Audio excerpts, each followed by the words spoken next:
Welcome to Ponytails and Pep Talks, the podcast where blowouts, breakdowns, and breakthroughs are a weekly discussion. I'm your host, Regina. For over 3 decades, I've been behind the salon chair as a stylist, an owner, and yes, your favorite unlicensed therapist. I have heard it all. The tears, the triumphs, the you won't believe what just happened stories from courageous women overcoming incredible obstacles. So let's meet one of them right now on Ponytails and Pep Talks. Welcome back to Ponytails and Pep Talks with Regina. With it being Thanksgiving week, I wanted to tell you absolutely how grateful I am for all of you that are watching, listening, and commenting. Today, we're stepping into a subject that is equal parts courageous, vulnerable, and deeply human. Alcoholism is something people struggle with quietly in their homes, in their relationships, and in their minds, often leaving people feeling weak and alone. But recovery is a journey of strength, honesty, and choosing yourself again and again. Put your hair up in a ponytail, grab your coffee cup. My guest today is Kimberly Seckler, who has walked through this very fire. She stands before you today with wisdom, clarity, and a whole new relationship in her faith and herself. Welcome, Kimberly, and thank you for being absolutely courageous and vulnerable with us today. Tell us a little bit about you. Hello. As you said, my name is Kimberly Seckler, and I live in Bernie, Texas. I'm an esthetician. I am a mother of 2 boys, one that's fixing to get married. One is 24 and the other one is 21. And I have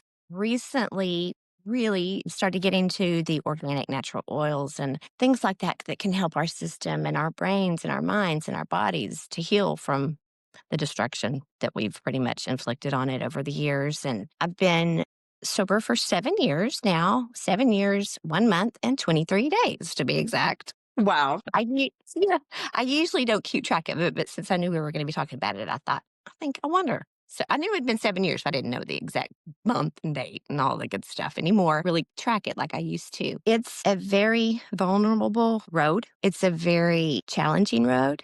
And it's a very worthwhile road. Sobriety is everything to me. It is the most important thing in my life, other than my relationship with my Father, my God, Savior. And He has blessed me abundantly from my birth to now, but especially since I stepped into the vulnerable place of trying to get to know myself, which is the hardest thing I think to do, which I'm still trying, every day is a I struggle. would think so. I would think that you see yourself as a different person whenever you are drinking and then when you are sober. So you had to learn a new self, who you really were, without being numbed out with alcohol. I didn't have any idea who I really was, honestly. I didn't think there was a me without alcohol. I didn't Yes. even perceive a way to live without it. I just thought it was what I was. That was just me. I was just an alcoholic, and this is the way it is, and how it has to be, and do the best you can with what you got. Which is such a lie from the enemy that can get planted so early. Mm-hmm. I was born in 1970. I'm a child of the 80s and 90s. It was party. Oh, And yeah. that's what I wanted to do. The music was awesome. Party, everything. Yeah. Absolutely. Give me more of whatever you got. Exactly. And so I have equal parts addiction in my family, as well as I'm sure I was self-inflicted as well. I bartended for many years. I started drinking really young, heavy. And I knew when I started, I loved it. And I knew I had Yes. a problem really quickly on, but that didn't stop me. I probably knew I had an alcohol problem by the time I was probably 23, but I started drinking when I was probably 16 years old, probably Which a younger. lot of people do. Yeah. I mean, that's Yeah. usually about the age a lot of it starts. And also, you had so much alcoholism in your family around you. So I'm sure a big part of you just thought that was normal, that everyone drank, everyone's family drank. What did that look like in your home? Well, in the home that I grew up in, I grew up in a loving, wonderful home, wonderful parents. My dad has since passed. My dad, I have a family of addicts. We don't care what the substance is. We just pick one. Yes. So, my dad's was cocaine. He was a very functioning cocaine addict for many years. It started out as pot, of course, just like everything else. My parents were hippies and I loved it. Of Uh, course. and they were loving and wonderful, and everything was fun and happy. So I grew up with that just being, yeah, this is cool. I love this. This is how I want to live. And then my mother started to change as far as following the Holy Spirit and doing some different things. So she kind of put a stop to all of that, and I didn't like it. I Of wanted course it to not. be like it used to be. I didn't want to go to church every Sunday. No, I Right. want to do what we used to. That was so much more fun. Why are we? Okay. About how old were you whenever your mom started bringing church into y'all's life? I always was, I always believed in God. I always believed in God. I always believed in Jesus. I grew up going to church, on holidays and when I saw my grandparents, and then when we were, occasionally, but on a Hmm. regular basis, I was probably in about the fifth or sixth grade. Okay. So, that I went, but I Yeah. didn't. You went because parents took you. I did enough to appease the parents and the whoever and to look like I was did the right thing, and then just kept on doing what I wanted to do.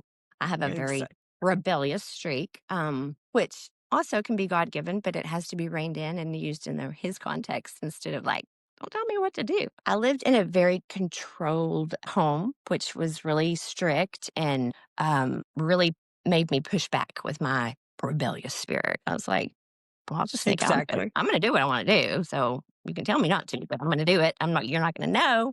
It was easier to ask for forgiveness than permission, I guess you could say, in my house. It is. So And with the rebellious spirit that a lot of us have, it's just that some are stronger than others. I had that strong willed child, that daughter growing up. And same thing, I hated the pushback. I really did. I was relatively young whenever I had her and learning to be a mom and all that pushback.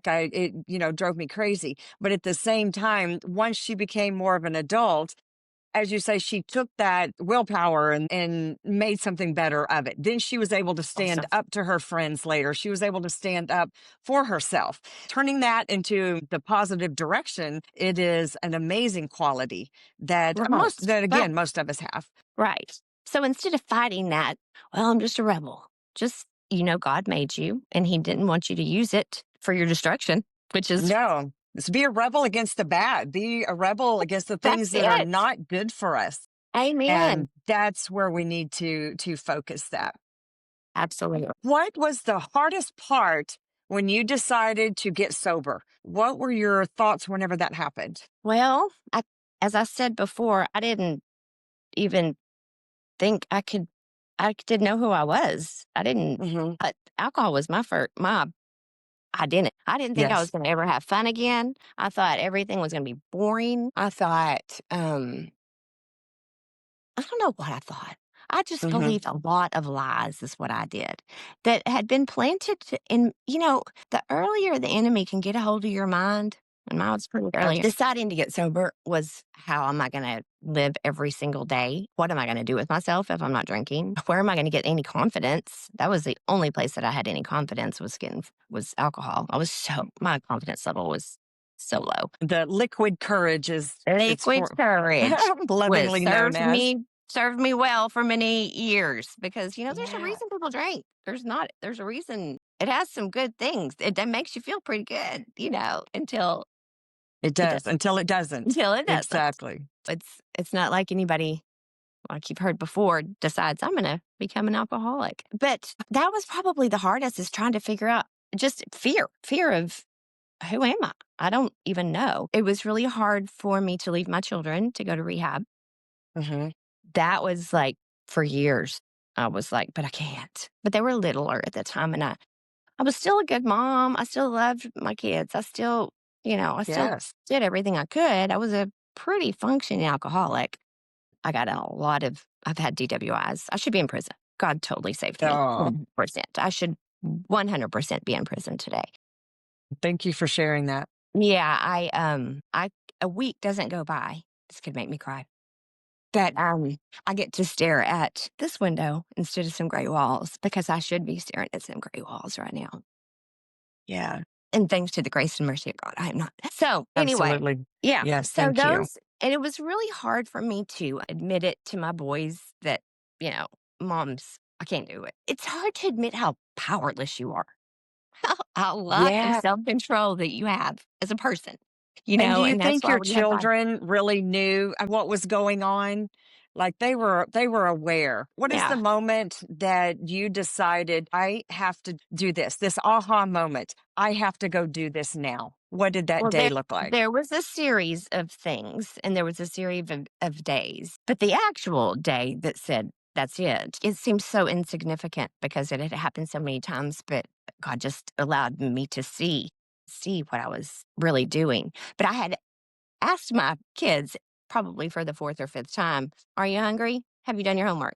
Are you hungry? Have you done your homework?" And then I would turn around 5 minutes later and ask them the same question because I wouldn't remember that I just asked them that question.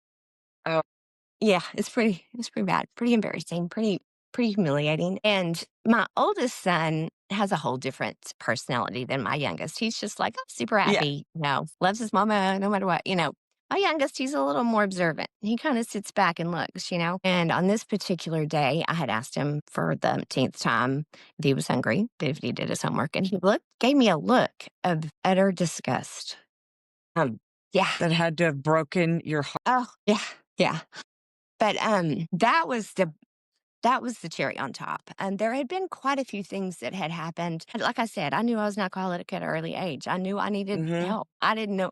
I had gone to AA meetings a few times, tried, didn't, but I didn't really give it a real shot to give AA, the credit it Okay. deserves. Yes. So I didn't go full force into that, but I would go occasionally and tiptoe around trying to think about how I could get sober. But anyway, I knew that I personally had to go to rehab to do it. I had to remove myself from every situation, from everything, because I'm a lot stronger today, but then I was pretty dang weak. I mean, I didn't think I could do hardly anything.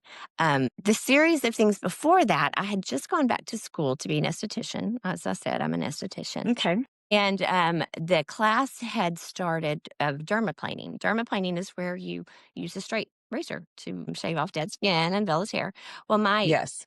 hands shook so bad from the lack of alcohol that I had got to put in my system yet that I couldn't even take the class because I knew I would slash somebody, which would be awful.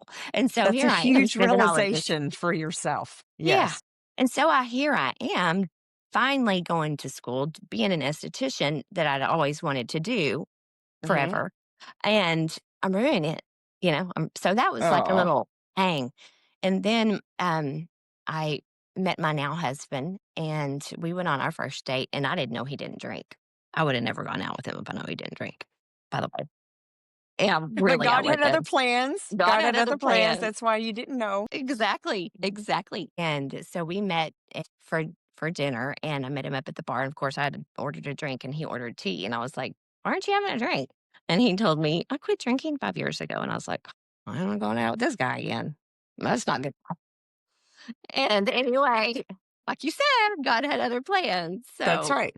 and here we are married today. And he was so sweet, and he offered when we were still just dating to pay for rehab if I wanted to go. He never asked me to go. He never forced me to go. He just loved me.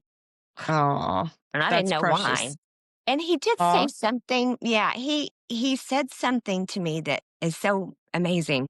When I look back on it now, then I was like, "Pff, whatever." But when I look back on it now, he said to me, "Kimberly, I love you, but I will never marry you because it wouldn't be fair for me to marry an alcoholic for my children. It wouldn't be fair to my ouch. children for me to marry an alcoholic." And I was like, kudos, man. I said, I don't blame you. I would marry me either. But I didn't care because I didn't want to get married ever again. So your defense mechanism Kicked right flew in. out there very I was quickly. like, Like, that's fine, no really, problem. Not giving up yep, the alcohol. Now give up you, exactly. but okay. Yep. Yep. Okay, cool. Kept on going around my merry way. And then I went on a girls' trip with my two best friends that have been my besties all my life. And we always drank, went to Fredericksburg, did the wine, blah, blah, blah. But this time I really, after my divorce, I was already hardcore, but I went Deeper. Yeah. hardcore, deeper. Hmm. And Covering the pain. covering the pain temporarily till the next day. And one of my friends after that trip called me and said, Kim, you have got to go to rehab and you need to go to Summer Sky. And I was like, Summer Sky? That's where my dad had went to rehab 30 years earlier and he had Ugh. since passed away. And I was Hmm. like, There it is again. There it is again. And I was like, okay, I hear you, God. I hear you. Okay. I know. I love the way God allows us to do our little stuff that we're doing. He's very patient, but then he knows the path that's going to take us where he needs to go. I love the way he just put all of these things in front of you in a gentle and loving way until you reach to the point of To reaching choose out for it. that help. Exactly. He puts those choices in front of us so often, and we get to choose whether we want them or not. Yes. And then I just got, you just get sick of yourself. You get so Hmm. sick of yourself that you don't want to be with yourself anymore, you know? And your friend had Sick of, told you that? Your friend was telling you that this is too far. yeah, this is too much, Kim. And this particular friend, Heidi, she does not say anything unless she means it. She Hmm. doesn't, repeat that, if she says something, she means it. Yeah. And so I would say that that's a really important quality in a person, to not talk too much, maybe listen more. And then whenever you do say something, people might listen because Right. I needed that kind of person to tell me that because my mother had been praying. My mother is a prayer warrior. My mother prayed me, my brother, and my dad into freedom. Sobriety. Poor woman. She did. Anyway, but so I always, had that extra structure and that strength from I didn't know from her. So, mothers have a very strong connection to God for their children. It's I something different. absolutely believe that. It's something different. Well, and then we're so connected to our children in a way that God made us. So, Exactly. He made we that definitely happen. do. He made that So happen. so I have to make sure that I give her so much of the credit she The deserves credit and in the all of this as kudos. well. So So, how long was your rehab? You decided, okay, now I'm going. And you let your family know, you let your children know, you decided to go. How long was it whenever you went? So I did it a little differently. I called ahead of time and said and made an appointment for October 1st, 2000, excuse me, see, I'm old, 2018. And everybody was like, you don't make an appointment to go to rehab. You just go. You make a decision and go that day. And I was like, but I got things to do. I can't go today. So I ended up making the appointment and saying I was going to go, prepared myself, drank. I drank all the way to rehab in the car as my boyfriend at the time, now husband, drove. And by the time we pulled up, I'd finished that bottle and Oh. wanted to go get another one before I went in. He said, no, we got to go in. And I was like, oh. So anyway, that was what finally got me there and decided to do it and did it for 30 days. I stayed for 30 days. They wanted me to stay a little bit longer, but I was ready and came home. And I tell you what, coming home, going back to your life is way scarier than going to rehab. Way. Mm. Because you're like, I don't even know. I don't know how to live. I don't know what to do. So you really, really lean in and lean into God and lean in and pray. Jesus, I don't even know what to do today. And I think it's such a vivid memory of me driving home from Paulo, who was my husband, his house to my house, going with my hands shaking again, just like I'd been in alcohol. Because I was so scared of myself. Uh-huh. So anyway, that was real hard.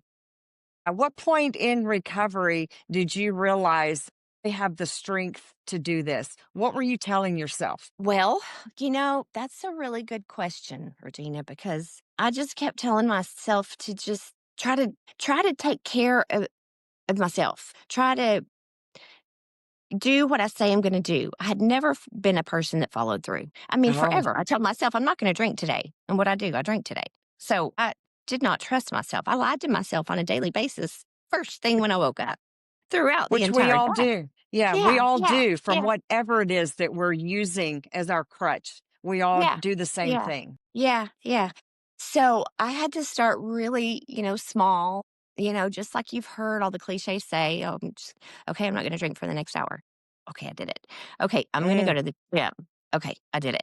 Okay, I'm going to go sit in the sauna and sweat out this poison instead of putting more in my body. So I did it. So just the little tiny, little tiny things that you do Oh. every single day to build the trust back up in yourself. Hmm. And I still don't completely trust myself. I still don't completely follow through with everything that I say I'm going to do, Of course not. but I'm way better than I used to Again, be. right, Yeah. again, we're Yeah. all there. Yeah. I couldn't even imagine. You've already talked a little bit about the fear, but the fear when you pulled up into the driveway and your children are seeing you, what went through your mind whenever your kids are looking at you? What went through my mind, anytime you bring about the kids, it always is such a tender Yes. place. And that's okay. Take your time. Yeah, they were just so happy to see me. They didn't care. They didn't care. They were They so love their proud of me. mama. They were very proud of me and, just loved me, and I knew let me tell you something, if you are in addiction and you are trying to get clean or you have gotten clean and you've just began, you've got to show by your actions, don't use your words, Right. because words are after you've Words used those are words. meaningless until you put the actions with it. Yeah, so you Absolutely. gotta put the movement into it and don't expect them to completely trust you right away, you know? What is it? There's a story about a farmer. Now, I love this because it's so true. And Hmm. he goes out on a Monday and plants his crop.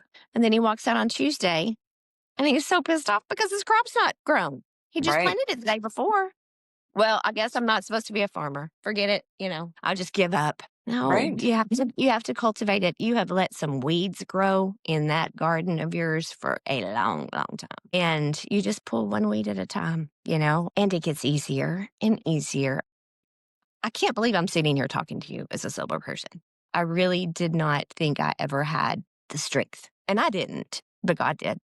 But And God did. but God did, and He can, and He will, and you have to trust it because it's hard to trust when you've never trusted yourself or other people, probably, to trust in a God that you don't even know how to trust anybody else. So you Anybody just else? kinda have to take that leap of faith, and He's gonna talk to you. He Hmm. made your mind. He made you. He talks to me in funny ways because He knows how I'm simple and funny, and I like to laugh. Yeah. And he talks to me through some secular music, not just Christian music, because that's Sure. just kind of not my jam. But whoever you are and however he created you, he's going to speak to you just in a special way that only you will hear and believe it because it happened. Because it happens. So, what was it like the first day you slept through the night? You get up the next day. Now you're facing your same home, your same children, your husband. Everything that was there before you left is now in front of you. How did you make it through that first day? That first day, I started journaling, a prayer journal with Jesus, basically, is what I do. And that's all it is dialogue with us back and forth. I mean, It I is. talk to him like I'm talking to you. And so I started that on day one. So that helped me. And you have to stay busy. You have to keep your normal space that you would be drinking something else to fill that. And I filled it at outside walking or going to the trail or at the gym or just sitting in the sauna drinking water or whatever way that you like. But you've got to nurture everything in you because you have abused yourself for a long time.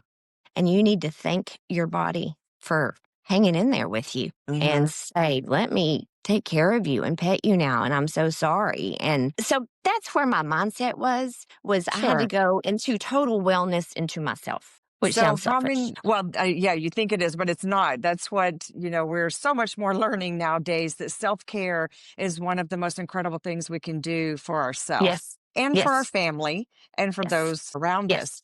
How many Yes. days in from being sober did all of a sudden you have your worst struggle? What was your worst day, the first worst day? When started to get bored and I Hmm. didn't know what to do with myself because I had never known what to do with myself. And to sit in that and give it 5 more minutes, Yeah. sit in that, give it 5 more minutes, and I would just pray, "God, you've got to show me because I don't know. Hmm. I don't know how to think." I didn't know how to think. I didn't even know what to think about. You didn't, but your strength, the strength you were already having at that point is absolutely incredible. And I know God given. 100%, 100%. And so that's what that looks like. I was scared. It's scary. It is just so Hmm. scared. Scared of failure and scared of letting my children down and my family down and God down. And so I mean, after and then I started, like I said, I started exercising. Started cooking. I started eating nutritious food. Mhm. You're not going to happy hour anymore. And whenever you're in alcohol, whenever you're out there and you're drinking, you think it's gonna suck to be sober. And at first it does, because you're like, you don't know what to do with yourself. But the God just gives you these little blessings every day that help you just a little bit further. And every day that you make it, he's like, good girl, good girl. Mhm. Tomorrow's gonna be Absolutely. easier. And it's so worth it, to make it. And just the hardest part is to make it small and simple. Mhm. Pull one little weed a day. Do something that you say you're going to do. Take care of your body. Do lymphatic drainage. Put organic things in your body. Every person walking around this planet, especially in the United States, has so much toxicity in their body just from air and Yes, we do. food. But double that in an alcoholic or whatever your addiction of choice is, because you got a crap load of toxins in you that need to be flushed. Right. So as that's flushing, your mind starts to clear, and God just does what he does. We have the holidays coming up. What was it like for your first holiday when everyone else around you is drinking and you're not? Petrifying. Mhm. So, so petrifying. I didn't know how I was going to make it through it. I really had to pick and choose what I was going to do. I didn't want to go to the big fun parties that I wanted to go to before, because I was like, Of "Ugh, it's course not going to not. be fun. It's not going to be fun. I'm not going to drink. I can't drink. What's the purpose?" So I really did pick and choose. If you can't pick and choose, and if you can't choose to stay home, if you're new, you need to stay home. If you're if you're brand new, sober, just don't even put yourself in the situation. Do everything Mhm. you can to stay away from it. And if you do have to go, stay prayed up. Know that God is by your side and he will help you get through it. Because if he doesn't take it away, he will help you walk through it. And I know that from way experience, and it's Absolutely. and so, I mean, I drink club soda with lime and a splash of grenadine, just to keep people from saying, "Why aren't you drinking? Why aren't you drinking? Why aren't you-" that's helpful. And now it doesn't phase me. I don't. It doesn't phase me to be around people that are drinking or be at Mm, parties, or because I'm there for a little while and I'm like, okay, I'm over this. You don't want to be the last one leaving like you do whenever you're drinking. You're just like, no, I don't want the party to end. That's how I was anyway. Alcoholics, I have discovered, and I don't know, I am no medical expert in this at all, but a lot of alcoholics get energy from alcohol instead of mm, relaxing, and it helps me sleep. yes. Yeah, I can power. I can go. I can do it all. I've started so many planned so many business endeavors with alcoholic friends until the next morning. I'm like, what? What were we gonna do? I mean, anyway, just silly things like that. But so I would suggest for the holidays that the best, most important thing you can do is stay, number one, connected to the Holy Spirit, to God, to your higher power that helps you get through this, because you're stronger than you think. Take a bath. Just do some slow, easier things. Everybody kind of has to figure out their own way. My personality, I'm atypical. I want to go, go, go, go. So for me, God's like, "Shh, be still," which is so hard for Mhm. me to be still. Very Still. hard for me also. Yeah. It is really difficult for me to be still long enough to download what he's trying to say to me. He's like, "Would you just be still?" I'm like, okay, okay. I think I will. Absolutely. So, who But did I'll help you. I'm sure that your family, your friends, everybody was stepping up around you. Did you have that friend you had to call or come with me to this event or be with me and, and help you Did. through? I did. I did. Since I had Paulo, which had been sober 5 years previously. Yeah. So I know. And that was such a blessing for me. I mean, I'm very thankful for that. I really don't know how I could have done it if I had to go back home to somebody that was still, in alcohol. You can do it. People do it all the Yes. time. I just didn't have to, so I can't speak to how you do that. Hmm. So, but I did. I leaned, and a lot of people go to a meeting. AA has tons of meetings, especially in the holidays, because there's so everybody feels like you do if you don't know how to get through the holidays as an alcoholic. They have potlucks and they're fun people, drink people drinking alcohol. It's pretty fun. They're pretty Of good people. course. Of course. Yeah. Big personalities. Yeah. So there's a lot of fun to be had in those situations and connecting with other people that are just doing the best they can to get through the day without falling back on their normal crutch that they've always used. Sure. So if there's a lot of people that don't know how to be around someone that is recovering from alcohol. I'm sure there are people that shy away, don't want to talk about it, don't want to speak about it, afraid if they say something or if they have a drink in front of you that it's going to cause a problem. What is the best advice for people around an alcoholic? What do you want to hear from us? What do you want people to say to you? How do you want to be treated? I don't know how others might feel, but I personally, um, I'm I don't want to hide it. I don't want to be like, "Psst, don't take a drink in front of Kim. She might Right. might trigger her." I don't want people to be like that. I would like for people to say, "Hey, I'm proud of you. Good job. You want another club soda? You want to go do something else?"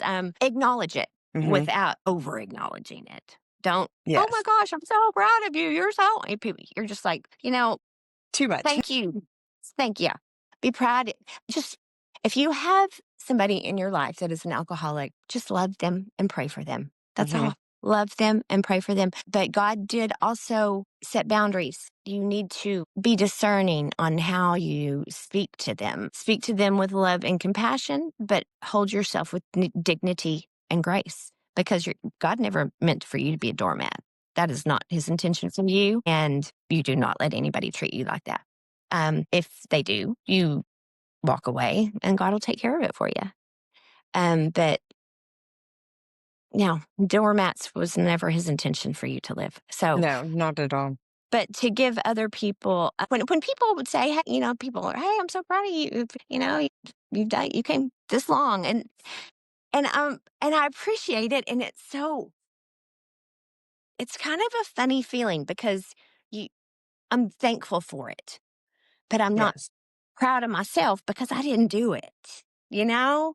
I mean, I did. I You chose. I did. chose. You I chose to chose. do it. But, it's just and then you get to deal with all the real stuff underneath the alcoholism. So put your seatbelt on, sister. Yeah. And then Absolutely. if you can get through the alcohol part of it, then everything else is just kind of okay, we can do this. All right, we got this. If we got through that, he's going to help me get through this. And I mean, I'm still fearful. I'm far from perfect, but I sure have a lot more tools now. And I'm so much happier and I'm so much healthier and I'm Hmm. free, I don't really care what other people think about me much anymore, which is really freeing. That comes with That comes, age too. it does. It comes with Yeah, growth and yeah, age. yeah, yeah, yeah, Absolutely. yeah. So, it's not like I'm embarrassed that I quit drinking. I'm proud of it. So I don't Of walk around course. telling everybody I don't drink, Right. but if they're curious, they'll ask. I also would suggest if you are sober, don't push your sobriety on other people. Hey, you need to get sober. Mm, You wait for them to come to you.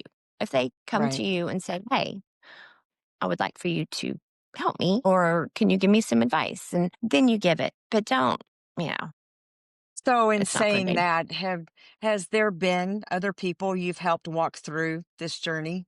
Yeah. Yeah, I have. Yeah. Yeah. It's been so rewarding. Yeah. Yes. Wonderful. And they're doing wonderful. One of them, she has been sober, I think, for 3 years now. And she's Hmm. just rolling with it with her grandbabies and living life. And I have another friend. I'm not quite sure how she is now. I pray that she's okay. I have a lot of people in my life that are normies. They drink normal. That's what alcoholics call it, normal people. Normies. Yeah. And Okay. they drink in front of me Me all the time too. and it didn't bother me at all. Yeah. Yeah. It's, you know, it's, it's just a whole new life and it's so worth the difficulty. I've heard a couple of really great sayings. One was, I believe it was Joyce Meyer, and she said, you can either be uncomfortable and not change or be uncomfortable in change. But either way, you're going to be uncomfortable. So Absolutely. choose your uncomfortable. Another one is, what's the next right thing? What's the next best thing? Hmm. What's the next right thing that I can do, like, after I get off this with you? Because I'll have to be like, I'd rather go eat a chocolate chip cookie, or, just Yeah. silly things. But what's the next right thing? Just little tiny things. Be thankful for the little tiny things. Sometimes I feel like I don't want to be thankful for nothing, but I will be thankful for the color of my fingernail polish, or my coffee, or my just my green plants that I love, obviously. Yeah. Daily Just the little thankfulness and things. gratefulness. Well Yeah. well, it's like thankfulness and gratefulness is like making a deposit into your day. Right. You're depositing money to be successful in your day. That's a good way for me to think of it anyway. So, and then when I start getting crabby and grappy, I'm like, oh, well, the quicker you just get quicker and quicker at catching it. You're not going to not ever do it because we're human. But the quicker you get at catching it and reeling it in and going, okay, we got this. That's it. Something. That's great. So earlier you were talking about a lot of the oils and things that you've Yep. gotten into and the more natural facial products. Tell us a little bit about that and then how we can contact you if people are interested. Okay, great. Yes, I am. I'm a representative for Young Living. Young Living is a brand of very, very good oils, natural oils. But they all don't only have oils; they have supplements and all kinds of things. Right now, is what I really am focused on is facials that include a lymphatic drainage, because there's so much stuff, as I'd said, in your body, toxins. No matter who you are, alcoholic or non-alcoholic, that is in your system. So the Wellness Hub in Bernie, Texas. Hmm. Elise McClure is the owner of that. And Elise is a friend of yours. She's wonderful Yes, and so knowledgeable. Dr. Dr. E Elise. was. Hmm. Dr. E is wonderful. And she has graciously opened up her wellness hub here in Bernie and let me set up a room to go ahead and go through with facials and with lymphatic drainage. But also, there's so many different things that you can help your body recover. I wish I would have had these things when I was in Mm. first recovery. It would have, I bet my body would have recovered so much better if I would have had the natural cleanses and the oils and the different things that can help cleanse your liver, help support your pancreas, help get your gut, healthy again, because it's pretty torn up from a lot of alcohol. Hmm. And so that is how you can reach me, is through the Wellness Hub. My name is Kimberly Seckler, and the Wellness Hub, you can also call me.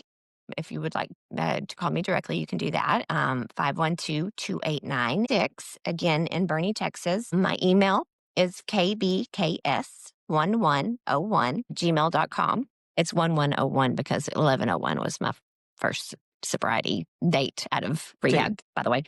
So that is how they can contact me if they're interested in just talking, or, interested in getting some help to help their body. Help God help you. And he Exactly. made them all anyway. He made all of these things for that. He was Absolutely. the first physician. So, Well, Kimberly, I am so excited that you were vulnerable and open today. And I can guarantee you the things that you have said today has definitely helped other people. I hope so. So that's my only goal.